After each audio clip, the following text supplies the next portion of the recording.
Hi there. आज मैं हूँ लॉस एंजलिस में, जो अमेरिका का बहुत पॉपुलर शहर है। इसके कई निकनेम्स भी हैं, जैसे land of angels, entertainment capital of the world, lala land, tinsel town, ऐसे कई नामों से एलए को जाना जाता है। और एलए अमेरिका का दूसरा सबसे बड़ा शहर है न्यूयॉर्क के बाद। कैलिफोर्निया स्टेट का भी ये सबसे बड़ा शहर है और यहाँ की पॉपुलेशन करीब 38 लाख है, 38 लाख। अगर एक पर्सपेक्टिव देना हो तो इंडिया में जयपुर शहर के बराबर यहाँ की पॉपुलेशन है। एरिया जयपुर से करीब 4-5 गुना ज़्यादा बड़ा है।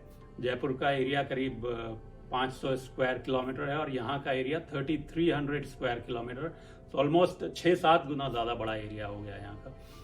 और यहाँ की टोपोग्राफी बहुत ही खूबसूरत है, क्योंकि जनरली हम अगर घूमने जाने की बात करते हैं तो हम प्लान करते हैं कि पहाड़ों पर जाना है या बीच पर जाना है, बट लॉस एंजलिस में आपको पैसिफिक ओशन के बहुत खूबसूरत बीचेस भी मिलेंगे। जैसा कि आप ये देख सकते हैं, एक बीच पर मैं भी गया था। इसके अलावा यहाँ पे माउंटेन्स भी हैं और डेजर्ट भी है। हालांकि यहाँ पर करीब साल में 10,000 छोटे अर्थक्वेक्स भी आते हैं। रिक्टर स्केल पे उनकी तीव्रता बहुत ज़्यादा नहीं होती है, इसलिए लोगों को पता नहीं चलता है। और बारिश यहाँ पर जनरली सर्दियों के मौसम में होती है, जो नवंबर से मार्च के बीच होता है। करीब 15 इंच बारिश यहाँ साल में होती है। मौसम कंपैरेटिवली प्लेजेंट रहता है। 15 से 32 डिग्री के बीच जनरली यहाँ का टेम्परेचर रहता है। अब बात करते हैं लॉस एंजलिस की हिस्ट्री की। टोंगवा और चुमैश नाम की दो ट्राइब्स यहाँ पर इनिशियली कोस्टल एरियाज में आकर बसी। उसके बाद 1700 के आसपास स्पेनिश कंट्रोल में ये एरिया रहा। उसके बाद मैक्सिकन लोगों ने इसको कंट्रोल किया और 1847 में मैक्सिकन अमेरिकन वॉर हुआ। उसके बाद से ये एरिया अमेरिका में है। 1900 आते आते लॉस एंजलिस की पॉपुलेशन करीब 1 लाख हो गई थी।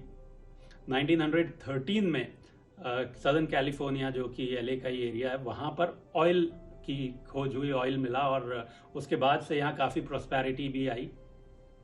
ये अमेरिका का सबसे बड़ा ऑयल प्रोड्यूसिंग एरिया बन गया। उसके अलावा पूरे वर्ल्ड का 1/4 ऑयल यहाँ से निकल रहा था। तो आप समझ सकते हैं कि कितना प्रॉस्परस ये एरिया उस टाइम से होना शुरू हुआ। और 1910 में यहाँ हॉलीवुड का भी मर्जर हो गया एलए में। तो 1929 में जब अक्टूबर में वॉल स्ट्रीट क्रैश हुआ और उसके बाद से ग्रेट इकोनॉमिक डिप्रेशन की स्टार्टिंग हुई, तो उस डिप्रेशन के टाइम पे हॉलीवुड ने और इस ऑयल ने इस एरिया को डिप्रेशन से बचाए रखा। यहाँ पर ओलंपिक गेम्स भी 2 बार ऑलरेडी हो चुके हैं और तीसरी बार 2028 में प्रपोज भी लॉस एंजलिस में ही है। इकोनॉमी की अगर बात करें तो लॉस एंजलिस का जो मेट्रोपॉलिटन एरिया है वो दुनिया में तीसरे नंबर पर आता है, टोक्यो और न्यूयॉर्क के बाद। 2017 में इस मेट्रोपॉलिटन एरिया की इकोनॉमी थी $1 ट्रिलियन और यहाँ की इकोनॉमी बेसिकली डिपेंडेंट है, टिकी हुई है international trade, entertainment and fashion industry और टूरिज्म पे। तो इंटरनेशनल ट्रेड यहाँ इतना ज़्यादा होता है। यहाँ का जो पोर्ट है वो 5th बिजिएस्ट पोर्ट है पूरी दुनिया में।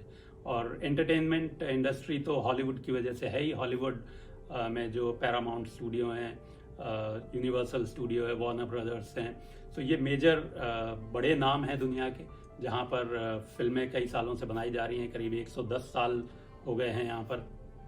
और जो मोशन पिक्चर्स के अलावा टेलीविज़न के लिए भी ये बहुत पॉपुलर हब है। यहाँ से थोड़ी देर के बाद मैं हॉलीवुड देखने भी जाऊँगा और हॉलीवुड के बारे में आपको डिटेल वहीं से दूंगा। और एक हॉल ऑफ फेम भी काफ़ी फेमस है यहाँ पर, जहाँ इन्होंने जितने भी सेलिब्रिटीज़ हैं उनके स्टोन्स लगाए हुए हैं, तो वो भी एक देखने लायक जगह है। बाकी मैं हॉलीवुड पहुँचकर आपको बताता हूँ हॉलीवुड के बारे में। Thank you. Hollywood, Hollywood, Hollywood. आज मैं हूँ अमेरिका की माया नगरी हॉलीवुड में, और ये वो जगह है जो दुनिया को सपने दिखाती है और इंस्पायर करती है। 1923 में ये बोर्ड लगाया गया था और इसको एक रियल एस्टेट कंपनी की तरह डेवलप करना था। 21,000 रुपये के आसपास इस पूरे प्रोजेक्ट की लागत थी। ट्रेसी शुल्स नाम के एक व्यक्ति थे, उन्होंने हॉलीवुड लैंड नाम का यहाँ पर बोर्ड लगाकर एक अपना एरिया डेवलप कर रहे थे, लेकिन उनकी असमय डेथ हो गई और उस वजह से ये प्रोजेक्ट अधूरा रह गया। अमेरिका में फिल्में पहले न्यू जर्सी में बनती थी, लेकिन वहाँ थॉमस एडिसन नाम के एक व्यक्ति ने फिल्मी पेटेंट्स पे अपना एकाधिकार कर लिया और उससे बचने के लिए काफ़ी फिल्म मेकर्स धीरे धीरे लॉस एंजलिस के इस आउटस्कर्ट्स में आने लगे और ये एरिया फिर यहाँ की फिल्म इंडस्ट्री के रूप में डेवलप हो गया। एक और इंटरेस्टिंग बात यह है कि ये एरिया पहले बीहड़ जंगल था, यहाँ पर कुछ किसानों ने खेती शुरू की और ये डाकुओं का एरिया था। यहाँ पर डाकू रहते थे, आदिवासी रहते थे और आज ये दुनिया के सबसे एडवांस्ड एरियाज में से एक माना जाता है। लॉस एंजलिस से इतना ही। Thank you.